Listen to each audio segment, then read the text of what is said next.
विरोधात नाही तर पवार साहेबांच्या विरोधात, सुप्रियाताईंच्या विरोधात नाही तर जे कोणी स्वाभिमानी महाराष्ट्रासाठी लढत आहेत त्यांच्या विरोधात कुणी येईल आणि फक्त तुम्ही सत्तेत गेला, स्वहितासाठी सत्तेत गेला, पळून गेला आणि आमच्या या स्वाभिमानी कार्यकर्त्यांवर तुम्ही जर बोट दाखवण्याचा प्रयत्न केला तर ते बोट हे आम्ही आमच्याकडे दाखवून देणार नाही. त्याचं उत्तर हे आम्ही योग्य पद्धतीने लोकशाहीच्या मार्गाने देणार हे आपल्या सर्वांना सांगतो. एकच इथं सुप्रियाताई आहेत, पवारसाहेब 12 तास होते, आवारसाहेब असतील, जयंतराव पाटील साहेब असतील, तुम्ही सर्व पदाधिकारी आहात, कार्यकर्ते आहेत, संजयराव असतील, अनेक काही इतर पक्षाचे शिवसेने सगळ्यांचे फोन आले, काँग्रेस त्याचे पण कार्यकर्ते फोन पण आले सगळ्या नेत्यांचे. त्यांचा मी आभार व्यक्त करतो.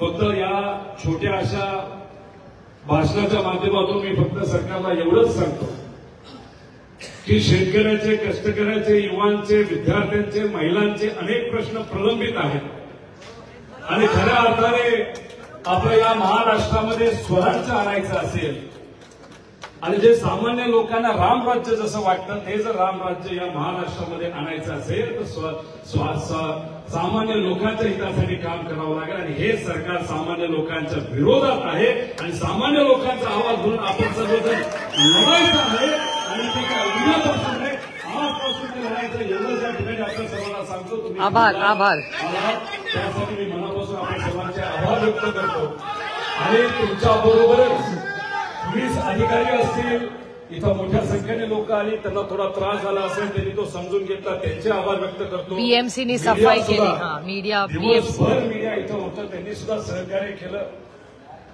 मुंबई महानगरपालिकेचे सर्व कर्मचारी असतील, ज्यांनी कुणी एक विचार जपण्यासाठी आज तुम्ही मोठ्या संख्येने इथं आला, तुम्हाला ज्यांनी खायला दिला असेल, चहा दिला असेल, त्यांच्या सगळ्यांचे तुमच्या सर्वांच्या वतीने आभार व्यक्त करतो. पोलिसांचे खूपच आभार. आणि काय करावं, आरोप करायचा तो ज्याचा त्याचा अधिकार आहे.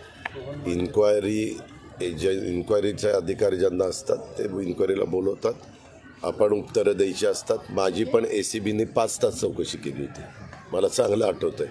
वेगवेगळे इन्कम टॅक्सचे पण लोक आले होते, परंतु आम्ही एवढा प्रोपोगंडा करत नाही, लोक गोळा करत नाही, त्याचा इव्हेंट करत नाही.